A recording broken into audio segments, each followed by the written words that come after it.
Welcome to the Focus on Why podcast. I'm Amy Rowlandson and I ask my guests one simple question. Why?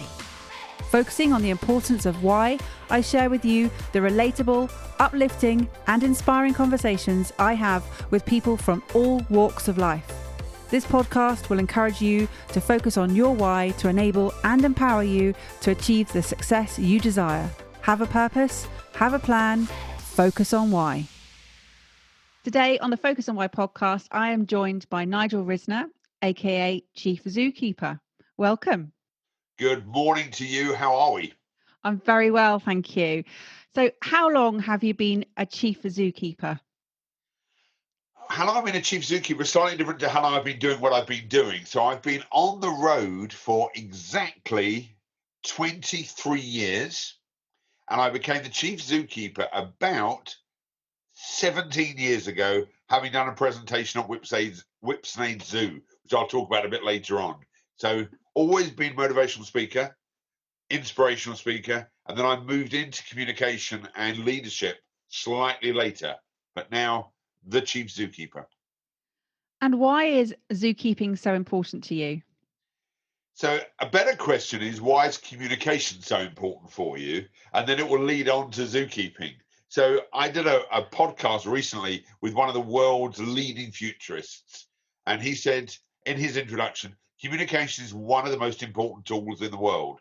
And I answered him back by saying, can you tell me something that's more important than communication? And he flustered because he was a futurist and his left side of his brain was trying to find the right answer. He went, no, there's nothing more. I said, so we can finish this interview with communication is the number one tool. So in any area in life, communication is key.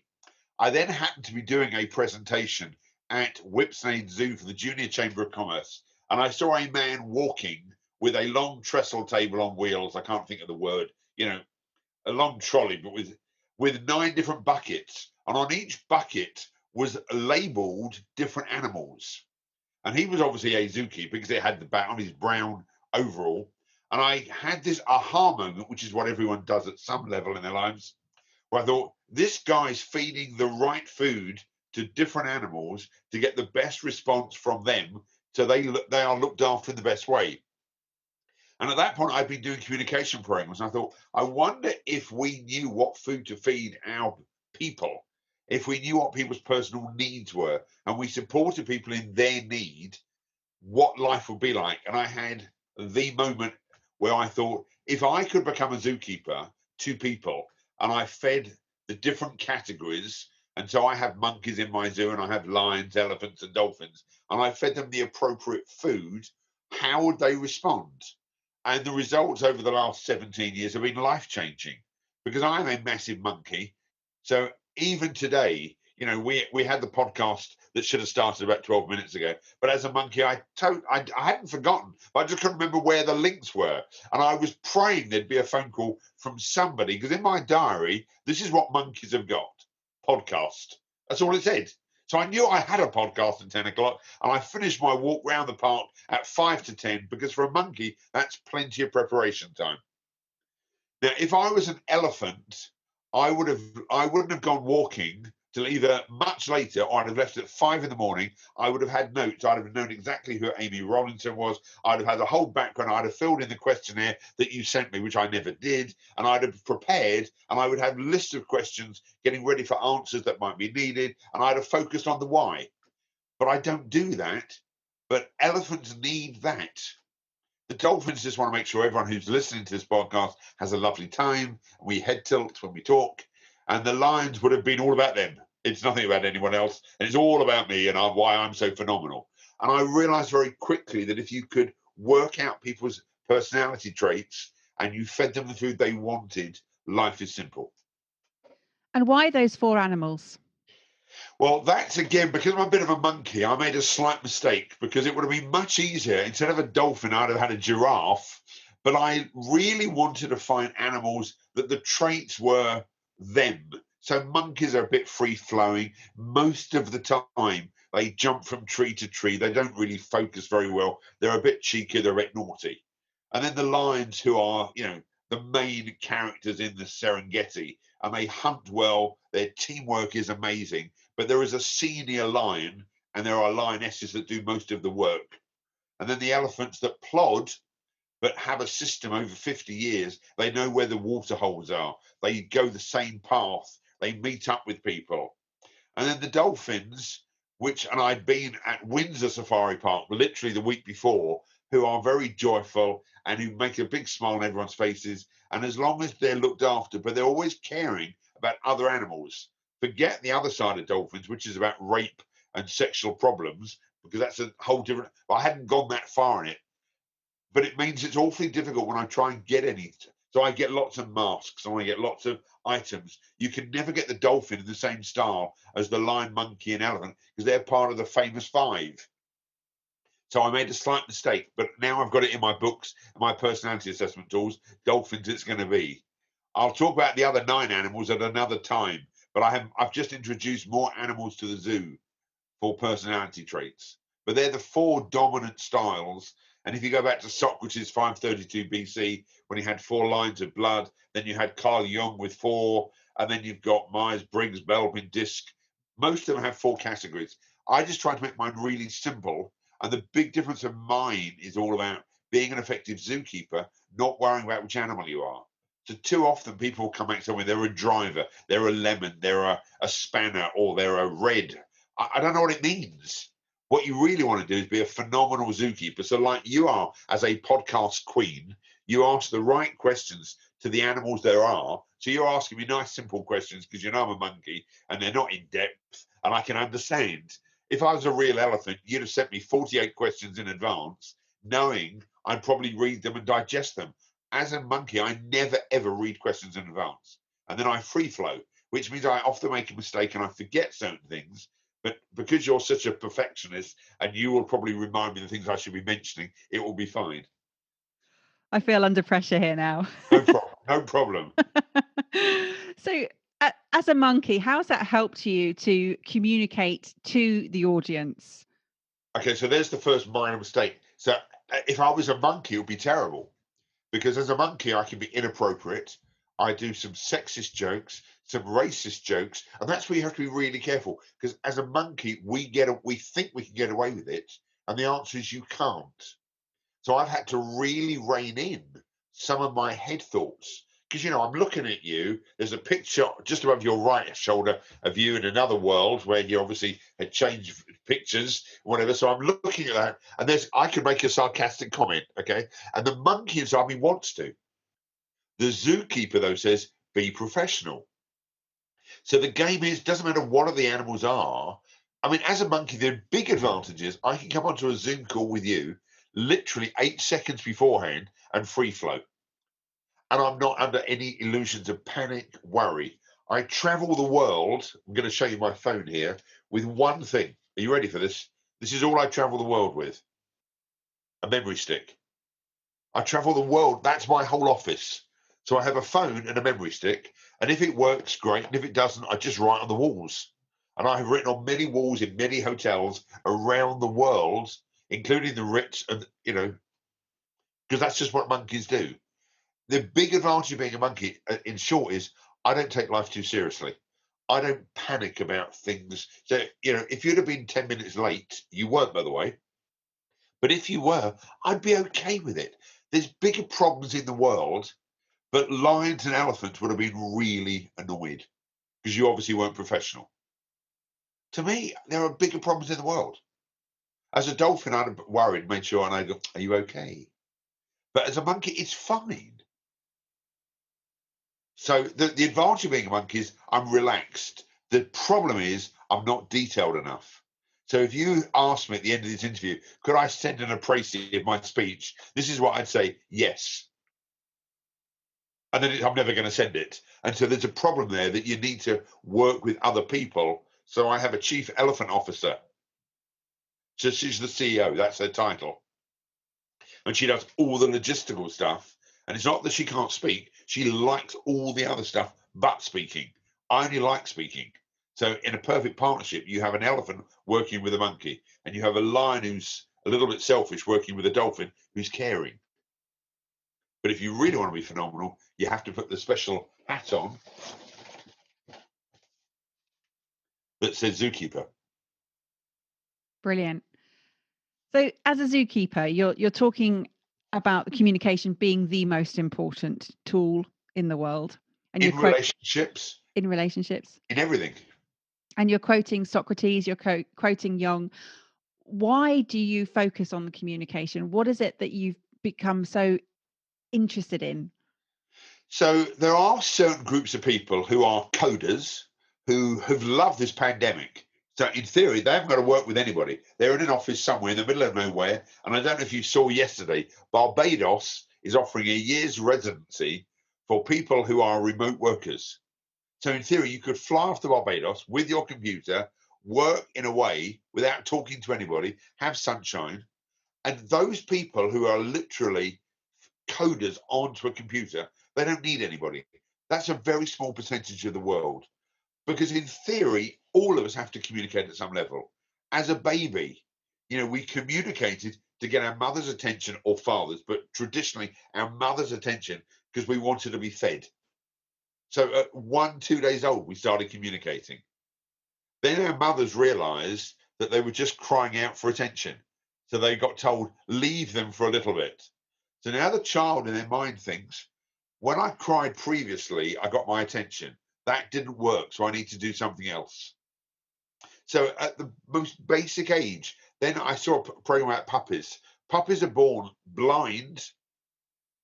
They can virtually not move very far, but they have a hormone. They can smell a hormone from their mother, and they can find the teat to get milk from, because that's communication in that sense. So at the earliest days of our lives, we have to communicate.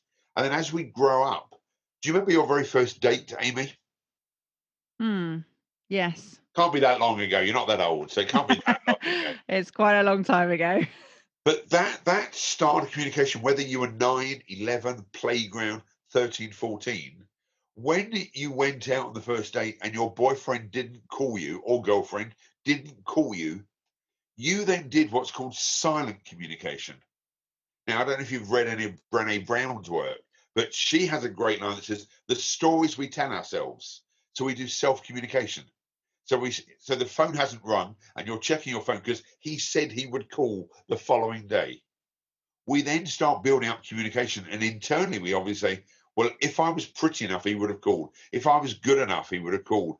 If I was sexual enough, he would have called. And we start building all that. And that's internal communication, but that affects our external communication. So now the next time a boy rings or a girl rings, we then put in a defense mechanism because we don't want to get hurt. And that's communication, just in a different way. So the whole of our lives, we're into communication.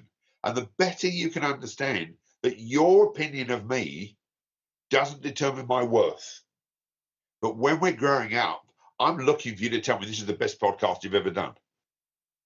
If I have low self-esteem, I need your approval. If I have high self-esteem, and just for the record, I've just had my first booking live for the 1st of September to 280 teachers booked. I literally came in a couple of hours ago. I'm like on cloud nine. I've been doing Zoom calls since the 22nd of March. My whole diary got cancelled, like yours probably did. So my self-esteem was like, so nobody wants me. Then you realise it's the world. So now I don't feel so bad. Now one school wants me and somebody loves me. And all of a sudden I feel on top of the world. Because what happens is our internal brain and our internal communications, if somebody thinks I'm good enough, I must be good enough. And that affects your communication. I don't know if you've ever had an afternoon when you're just on your own, where the phone doesn't ring, there are no kids or husband or relationships, there's just you on your own. And then there's one phone call that comes in, and you see it's a number you know, and you either get worried or you're excited. They haven't said a word yet. That's internal communication. And their first line will determine your response. So when my mother used to call, she'd go, are you okay? I thought I was fine till you asked me that question. When my wife says everything's fine, I know it's not. So language and communication are so important that if we could decipher what people are actually saying and listen and not respond with a negative or a positive content to have actually heard. So your question about focus on why is that word so important? I'm not going to swear, But there are certain swear words that people take massive offense to. Why? It's just a word, but it depends how it's taken. So all of communication is much more important than we think. And if you want to be a great leader, you need to be able to communicate to your team. You want to be a great parent, you need to talk to your children. Do you have children, Amy? I do. They're 17 and 15. Okay, so your first child is much more lion elephant, and your second child is much more monkey dolphin. Yes. Do you know why? Okay, so when you had your first child and they fell over, how quickly did the ambulance, the SAS, all get invited in to help out? Because, oh my God, there's a problem. Yeah. The second child falls over, get up. What are you crying about? There's probably no photographs or videos of your second child. Okay? It's not that bad, but yeah, But you understand what I'm much saying? less. Yes, but because the first child was spoiled because they are precious. They were like the Lion King. You remember when they lift up the Lion King? And the second child has to learn to do things in a different way. Second children are very, very often much more creative and understand what they need to do, but they often will be a pain in the ass to their sibling because they want attention. So they take their toy away, or they upset the equilibrium. So I'm a second child, as you can probably imagine. So what were you doing before you became a zookeeper? So let's go right back. If we go, let's see if I can do this in 4 minutes. So I left school just before I was 16 and joined a finance company. And within about 3 minutes, I found my place. I had a major car accident when I was 15, so I didn't really take my exams. So that was my excuse for not doing well in my O levels. So I got 2 GCSEs or O levels. I got religious knowledge and I got business studies. So spiritually, I understood what was going on, and I have a good business sense. But maths, English, biology, I failed. So I joined this finance company for about 2.5 years. I was in my absolute element. I understood commercial finance in about 10 minutes. I understood how the phones worked. I understood about schmoozing and bullshitting in a way. And if you responded quickly to a client, you got great response. And at 17, I hired my first member of staff to work for me, which was kind of interesting because obviously they were all older than me because there weren't many under 17-year-olds in the workplace. And very quickly, I understood what an office was like. I then got bored, which is classic monkey behavior. And I went to Israel to study hotel management. After 3 days, I was bored and realized hotel management wasn't for me. And I started playing tennis and coaching tennis. And then I became a tennis coach and I played professionally for 2 years. And then I got a phone call from a bank to join them back in England, who I had worked with in my finance days. So I left Israel in a hurry, came back to England, and I worked for a bank for about 9 months. And then they closed the department down. And I got involved in the most unbelievable job in the world for a commercial bank. I was involved in collections. So we repossessed commercial premises, and I have repossessed a castle. I have repossessed some really weird things. And we had so if you can imagine a bank, you've got a lending team, accounts team, banking, and then you've got the rough lot of collections. So when it all goes wrong, we would get sent in. Now I was 21 years old or 20 years old doing collections of some heavy stuff, being chased down Manchester High Street by 2 Indian restaurant owners that didn't think I should be repossessing their restaurants. So I've had some life experiences. And then the creme de la creme, I saw an advert in a newspaper for a finance broker that was needed for an estate agent that sold nursing and residential homes, who I had worked with in a previous life. And I was nearly 21, and I told this guy I didn't want to work for him, but I'd set up a separate company. And he said he had a company already, and I could be the general manager of this company. And it had £12.80 in, and I became the general manager of Steepfold Limited, which was not a great name for a finance company. So we changed the name to Milbourne, which is where my parents lived in Esher. And within minutes, I again had found my world. So I was arranging commercial finance for nursing homes, residential homes, pubs and hotels. I then created an insurance division to insure the premises. And then I set up a private lending division for any client that was like £5,000 short. And within 5 years, I had built up the largest independent finance company in the UK. And then my partner got bought out of his estate agency. If you know much about estate agents, in the late 80s, everyone was being bought out. And he got bought out. And then I decided I was going to buy him out. Big mistake, but my ego got in the way and I didn't understand what I know now.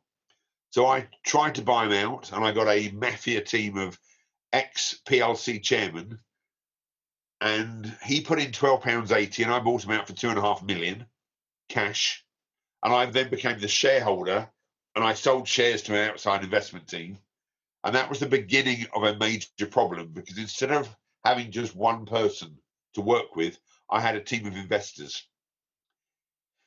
And I didn't know what I know now, but a team of investors want different things. A team of investors want communication. A team of investors want regular updates. A team of investors want regular monthly board meetings. This was me doing a board meeting. Hi, how are you? Everyone all right? And they wanted like quarterly numbers. And it was an absolute disaster. And we lost millions. And I got the company back to a break even. And I resigned from my own business, walked out with 1 month's money, and started all over again from home. What was interesting was that when I was starting all over again, with nothing, by the way, I knew a lot about the world. I'm trying to get this in the right way, but I knew what I didn't want, which was really interesting. And I think I found out my why without knowing my why. What I wanted to do was to work with people I liked, and still today I only work with people I like. And I wanted to have fun in what I was doing. And I live in North London, and my office was in Surrey. So I was spending 2 hours a day virtually traveling each way.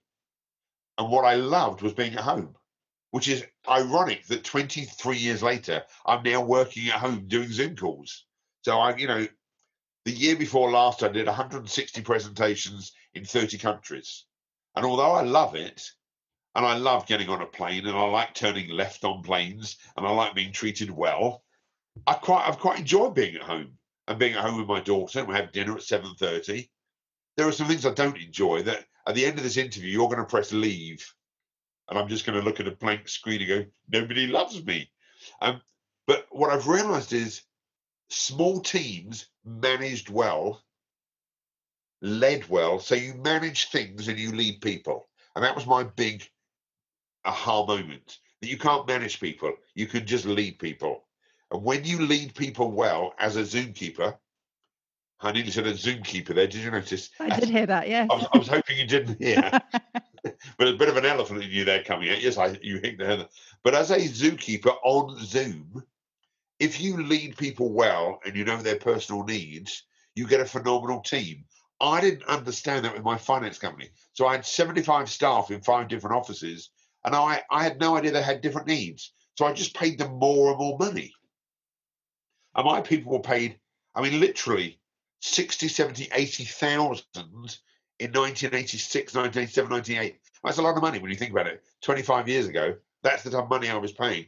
And I just paid them more money, thinking that must be the answer. I didn't know their why. I didn't know my why. I just thought if I paid them more money, everyone would be happy. Well, we subsequently know 25 years later of personal development that just giving people money isn't the answer. So you may or may not know, I have a slight passion for chocolate. Now, that is a cool bar of chocolate. Now, it's not been opened yet. But when somebody sends me a bar of chocolate, even when it just says, thank you, that's as good as a fee. Not entirely. The best thing you can do for the poor, not be one of them. But that concept for me, that when someone knows my personal needs, so you might just be able to see behind me, Diet Coke. But that Coke has got my whole name on. Someone found, and then I've got Diet Coke socks that were sent to me. Now, these are people that are quite clever. They've realized my personal needs. They trust me, a bit like what you've done with me, and I'm really grateful that you've just trusted me to do a podcast with you. So people that trust me, they send me chocolate, they understand my personal needs. I'm virtually there. Obviously, money has a place, don't get me wrong. But if I don't get chocolate and I don't get looked after and I'm not trusted, I know we don't have a relationship. So going back to the original question, that still today, when I became a speaker, I thought they needed lots and lots of content. They don't need lots of content. They need the right content, and less is more. So when I came up with the zookeeper theory, and I used to say to people, how many of you have ever done personality profiling? And everyone would say yes. And I said, well, tell me what I am. They go, well, I need you to fill in a form. I said, you don't. You just need to listen to my communication. And if you listen really well. So do you know how to spell listen, Amy? Well, literally, yes. But I've got a feeling. Tell me how you spell it. Listen. Yeah, so the last three letters is a clue about how much listening you need to do if you're a great communicator. Otherwise, if you listen to the old formula of 2 ears, 1 mouth, it will be called list 2. I mean, and seriously, the best listeners are the best communicators. So deaf people can be great communicators because they have to listen to every word that's being said because they can't lose focus. So in a short version, I now spend my life working with clients. I've left a tiny bit out, which I'm sure we'll get back to. But I spend my life working with clients by listening to their pain and finding out why they're not working on their why as such. And the reason they're not working on their why is because they're busy managing their company, not leading their company. So they're fire. So I have a phrase in my office that says, it doesn't matter who started the fire, let's put it out. And then we'll have the conversation.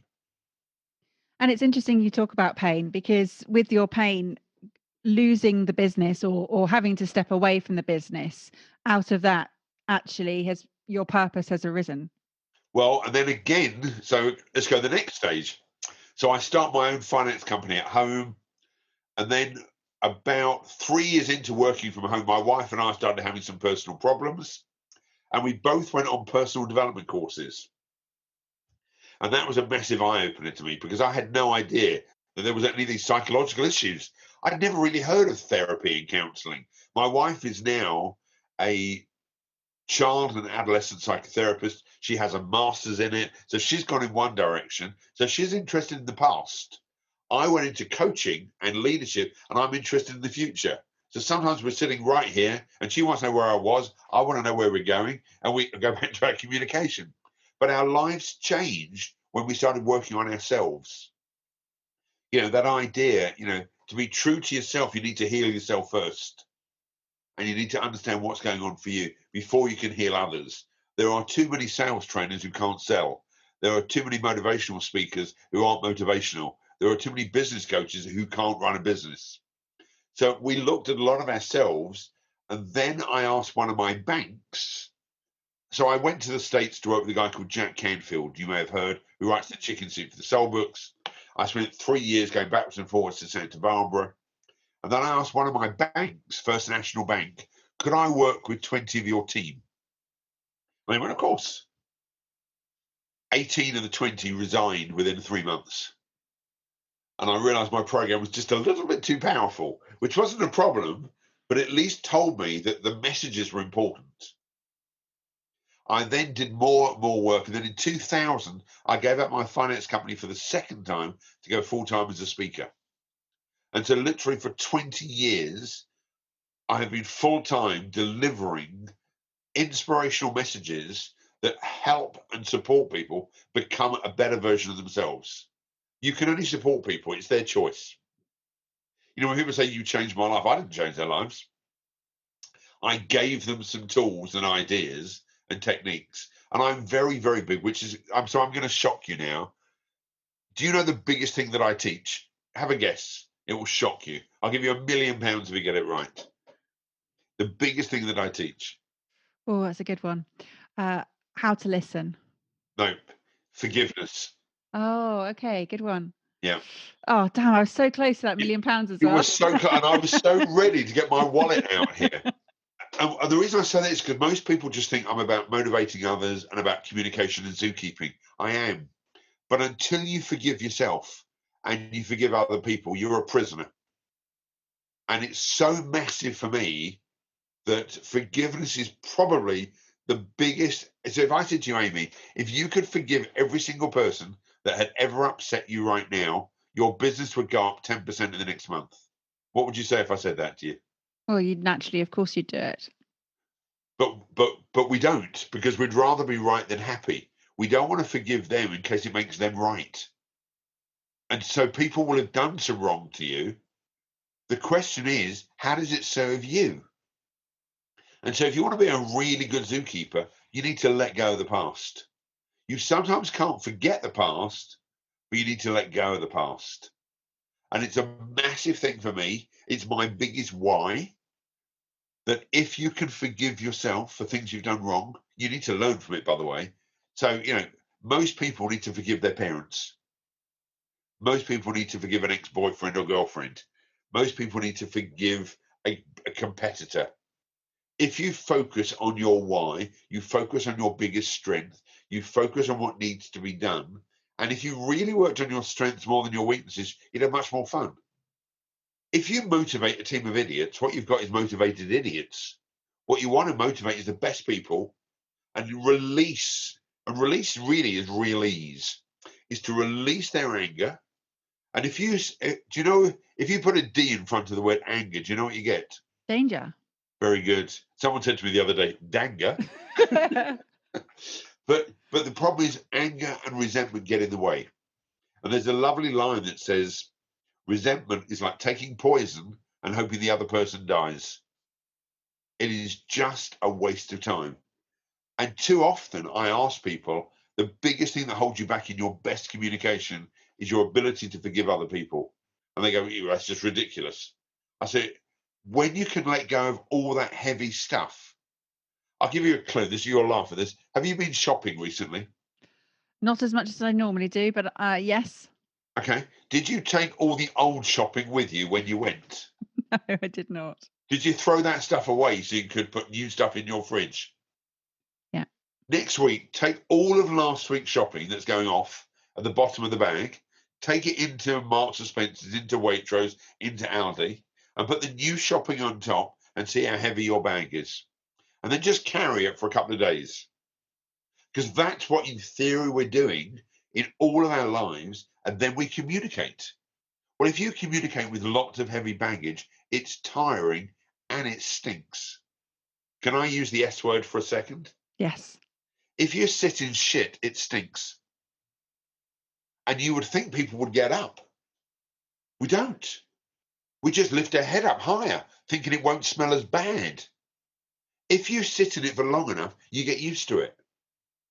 That affects your communication. So it's so massive, communication, that when people say to me, well, it's easy for you to say it, you can forgive, it's not complicated. If it doesn't work for you, why would you hold on to it? If I'm communicating with you and you're not understanding, what most people do is they just talk louder.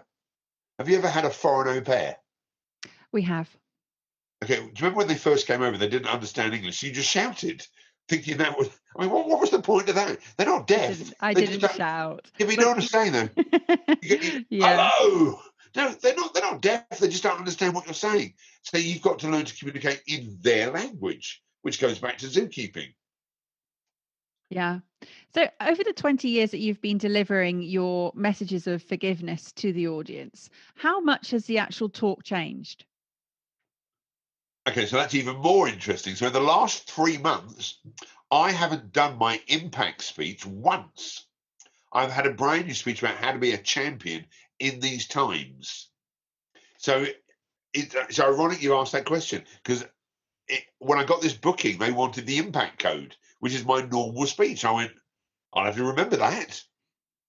So my communications changed. I used to run a program in the very, very beginning, 10 steps to success. And then I could never remember them all. So I used to do the 4 steps to success and add a few more if everyone thought I was giving them value.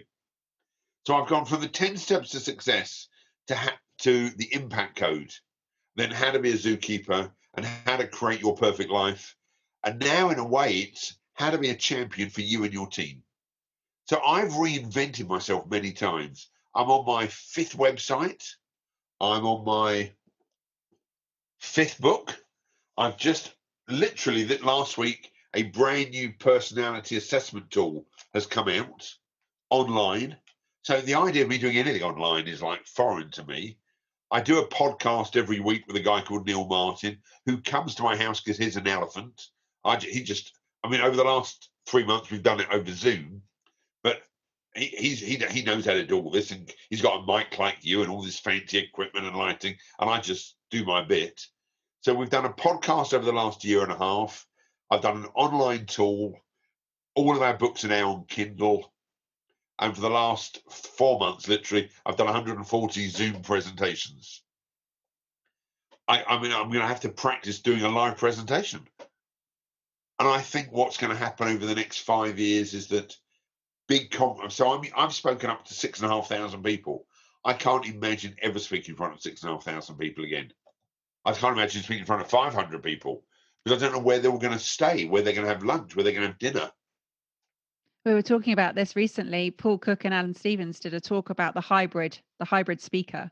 And this is where the future is going to be, that you are going to have some people in the room, but you're going to have to be able to deliver to both audience simultaneously. So that is a whole different level of communication again. Well, so I've done quite a lot of live streaming events when I've had an audience in front of me of 50, 100. So I did something for Barclays where they sent it to all over the world. So you have to think, I can't just say, imagine this, and then you're putting you've got to be very aware. I think because of my energy and my props, so I don't use that many slides. So I have lots of props that I use on stage. If there's a camera on me like there is now, as I move back 1 inch, this just got sent to me. Now, how cool is that? So for the benefit of the podcast audience, it's a cushion. I forgot that. It's a fabulous cushion, which is a Cadbury's Dairy Milk cushion with Chief Zookeeper written on it, which is great. Now, how do you think I felt when that got sent to me? I mean, again, someone has listened to my message, bought me something that's phenomenal. I get a birthday card, which I'll describe, which has loads and loads of monkeys on, that's center on my desk because it just makes me smile. There could have been lovely words. So lots and lots of my clients send me brilliant stuff. So I just use their props on stage. So the more I can adapt to an audience. So on Zoom, I can just show you this very quickly. So just tell everyone what that is. It's a Tiffany bag. How did you know it's a Tiffany bag? It's the branding, the blue and the white. Yeah. Yeah, so you couldn't even read the words, but you saw that instantly. And do you have any Tiffany products at home? I have. Yes, I do. Okay, so can I ask you a very rude question? Is your Tiffany product, do you still have the bag? I have the box, but not the bag. Okay, is the box in your bedroom? It is. Is it on the right-hand side of your cupboard or the left-hand side? Because I can't remember where I saw it last. It's on the right-hand side. Yeah, it was on the left when I was laying on this side. You see? What I'm saying is, but the reason you've kept it is because of how it makes you feel. It's just a box. It's not valuable. So most people have kept the bag, the box, the ribbon, the tissue, the little box it comes inside. So I often will talk about why do they keep all of that? Why that message that's been communicated in a box is so symbolic of Tiffany. They have a patent on that turquoise color. So when I'm communicating, why do you do what you do and what effect does what you do have on your customer, to your client? So someone sending me something with a monkey is amazing. I don't drink. So I got sent a beautiful bottle of champagne saying best speaker we've ever had. Oh, what a waste. Me getting my Diet Coke with my name on it was much more important to me. The problem is the person who sent it to me was probably a lion and thought that he'll be impressed with that. I wasn't impressed. My wife's delighted because she likes alcohol, but it didn't do much for me. So the question for you and for all of your listeners are, when you communicate, are you aware that the messages and the words that are said are a bit like a dartboard? That if you imagine throwing a dart in a dartboard, you can take the dart out, but you've left a hole. And the hole is either pain or it's glory. It's either loving or it's destructive. So we have to be aware that all of our words have power, and we are in control of the power we put out or the power we receive. So I'm sure I could insult you, Amy. I'm sure I could. You'll be pleased to know I'm not going to. But really, I can't insult you unless your brain says it must be true. So if I said I hate any woman who wears a blue dress and who wears headphones whilst they're talking and they start nodding into a microphone, you're either going to go, he's nuts, or how did he find it so fast? It's a choice. And that's what happens all the time with insults. So many times somebody could insult you and you wouldn't bother you. But if your husband or your business colleague said something, how would you feel? Yeah, it's about value, isn't it? And trust again. Yeah, but it's so sometimes certain people say certain things and it hits you like right in the gut. Hmm. Well, that's because at some element there must be some truth in it. Because if it wasn't, it wouldn't bother you at all. And I was going to say, is it always as black and white for you? No, it's not always as black and white, but I will tell you, having worked with 2 million people, 1.9 million people think it is as black and white. So there is a great always. But if you can understand the power of forgiveness, if you can communicate really well, if you know why you do what you do, and if you're willing to have some fun in what you're doing, life seems to work pretty well. There's always going to be a pandemic. And this isn't the only pandemic. We had SARS, we've had the ash cloud, we've had lots of other stuff before. So for me, this was, I'm not saying it was great, but it gave me 3.5 months at home. I've never slept in my own bed I've slept in my own bed for 109 nights. I haven't done that in 20 years. My wife's not over impressed, but it's just interesting how it works. And earlier you said you'd rather be right than happy. No, I didn't say that. I said most people would rather be right than happy. I definitely want to be happy. It's interesting how you picked up on that bit. Okay. I was yeah. So when you said rather be right than happy. Most people would much rather be right than happy. So they're going to hold on to what they know, even if it's not working for them. I just want to be happy. So I think, I say I'm sorry a lot and I try not to make the same mistakes. And of course, there are times. It's a bit like a park. Have you ever gone into a shopping mall and you're trying to get into a parking space and someone gets in it? Well, there's another space somewhere, or you can be adamant that that's my space, and then it ruins your whole shopping day. Then you have a fight with the kids and your husband, and you're not going to move your car until they move. Well, at some point, I know you're upset and slightly pissed, but would you rather be right than happy? Yes, it is my space. It's got my name on. Well, and if you times that by 100 of all the other events, my son, when he was much younger, had to sit at a certain part of the table. So you just let them have it because he'd much rather be right than happy. It was just easier. He was obviously a firstborn. My daughter never ever thought about it. But there are lots of incidents like that. And you mentioned earlier about other animals joining the zoo. Who are they? So what often happens is that someone like me as a monkey, if I get really pissed, not alcohol wise, but I get angry, I can turn nasty. Instead of being playful, I can be quite spiteful. And that's when I go into my hyena mode. And hyenas are not pleasant. That laughter they have is not done out of joy. It's before there's going to be a nasty incident. Lions turn into tigers and they can just eat their own. Elephants can turn into rhinos. So rhinos go very solitary, they go very quiet. You don't hear much from them, and then they charge you with documentation. But the best are the dolphins. So you have these sweet, innocent people who are caring and nurturing. And if you let them down more than twice, they will turn into sharks. And they will start circling. And they will just pick off the weakest people. And they can smell BS from 2.5 miles away, which is exactly what sharks do in the water. So they can smell blood from miles away. So the question is, you have a natural style, then you have a defensive style. And the further you get into your defensive style, the further you are from being a zookeeper. So if you visualize a square and you've got 4 corners, so you've got the monkeys in one corner, the lions, the elephants, the dolphins. As they get defensive, they go further out to their corners, and the zookeeper is right. Have you ever played squash, by the way, Amy?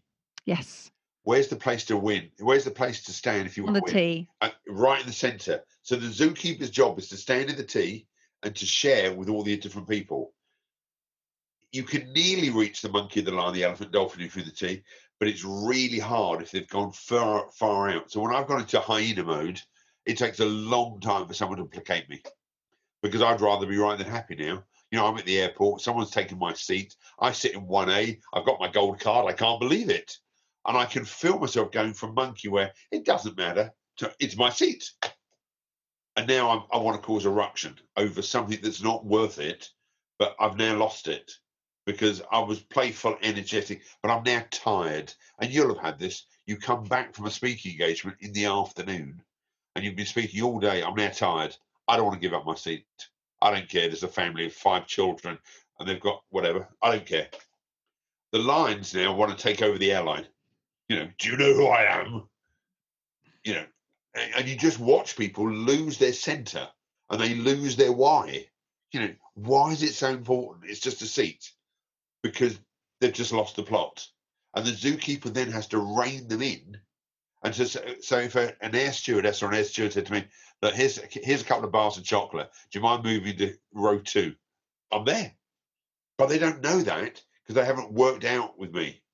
So I often tell people, if you give me a cup of tea and a bar of chocolate really quickly, I'll be your best passenger. It doesn't take much to placate me. But sending me Bourneville chocolate and giving me wine is not the answer. I hate Bourneville chocolate and I don't drink. Well, there we are.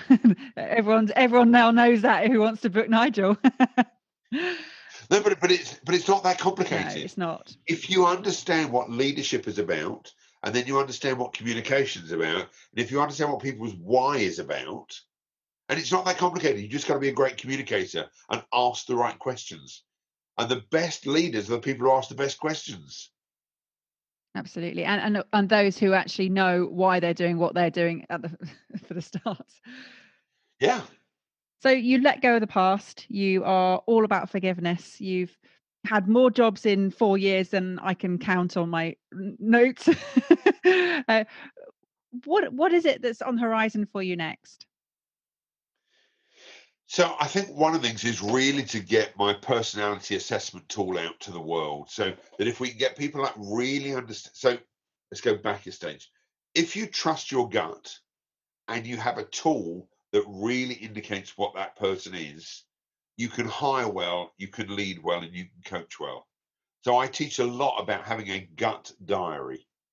So, I wrote down just before you got here in my gut diary, it will all be fine. I hope she calls me. Okay? Because as I've already said, I couldn't find the notes, I couldn't find the details, but I knew it would work out fine. And you didn't panic. Because normally I'd have people sending me 500 emails, where are you, whatever.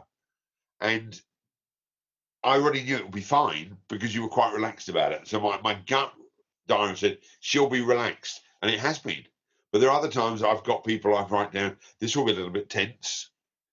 And so I just have to remember that. And then at the end of every week, I look at my gut diary and just check how accurate it's been. I will tell you, the better you are at having a gut diary and trusting your gut, the better you are at trusting yourself. So when you trust yourself, because you have experience of your gut, so if you know much about the gut, you have a nerve that goes from the side of your right cortex down to your gut, called the vagus nerve. And the more you trust your nerve and you trust yourself, the better life is. So if you trust yourself, you forgive yourself, and you communicate well, life is a party. And is that connected to the limbic brain, which is sort of where your why comes from? Yeah, that's slightly different because that's on one side of your cortex that's telling you, does this feel right? And you've got to play with different ideas until it feels right. But once it feels right, you then just got to trust yourself to work on your why. So this is going to sound a bit weird. I only work with people who are nice. I don't want to work with people that don't want to trust me. I don't want to work with people that don't want to play with me. That's why when people say, if you could return the questionnaire with your answers, I know it's going to be awful because they don't trust me and they don't trust themselves. And how do you measure nice? Gut feeling. And so I get it wrong twice a year, but it means I get it right 98% of the time. And if my life, see, as a monkey, 98% is a phenomenally high number. If I can get it right 98% of the time, and I impress my clients 98% of the time, so I know you're going to find this strange, hard to believe. I upset 2% of my clients because I'll either drop the F word, I'll drop the P word, the S word. I put an E at the end so it doesn't sound so bad. But I'll upset the odd person because that's just my natural style. It doesn't mean it's right, by the way. But 98% of my clients love what I do and they rebook me. So I'm going to go with that. And the 2% that don't get me just don't get it. Understand? You can't be everything to everyone. You can just be the best version of yourself to most people. So I'm sure you've done hundreds of podcasts, and there's a couple of people you finish thinking, well, thank God we don't have to put that out. And this might be one of them. But what I'm just saying is, but you've got to put it out there. Not everyone is going to like your style. Not everyone's going to like my style. And I'm okay with that. And on that note, how would people get in touch with you if they would like to book you?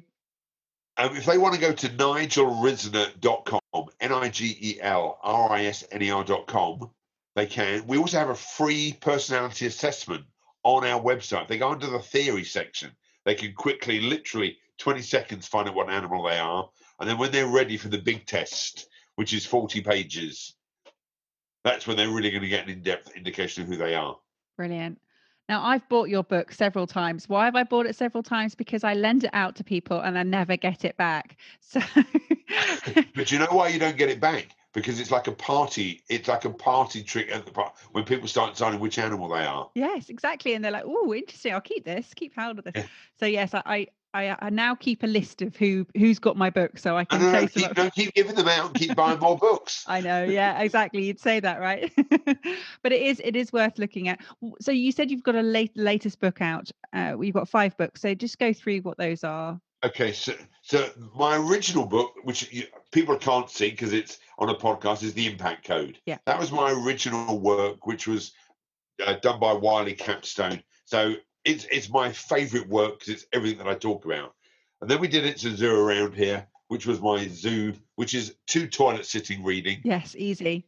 Then we went a bit advanced. So the new book that's just come out is Zookeeper Rules for the Office. So we've got all the new animals in it. It's been hard work because it took me 12 years to finish it. Wow. Because there was lots of research to do. And as a monkey, I got bored. We used to have a book. We used to do a lot of talking on networking called You Had Me at Hello. If you remember Jerry Maguire. I love that film. Yeah. Well, so we used to do a lot on networking. We've changed it slightly now. And my best ever book, which I love, but nobody else does, is 10 heads are better than one. It's all on goal setting. And that's where the why all comes up, because it's not just about what you want, it's about how do you get what you want and what's important spiritually, mentally, emotionally. So I've enjoyed writing. I think I'm all written out. And then having done a personality assessment tool that has just been, I'm not an online person, but everything you do online has to be done in a very different way. So you have to make it very easy for people to connect, then very easy for people to pay, and then very easy for them to download. It's too much for a monkey. So I have elephants that run it for me. And you mentioned that 10 heads are better than one. You love that, but why did you say people don't like it? Because you've got to do a bit of work with it. Oh, effort. Yeah.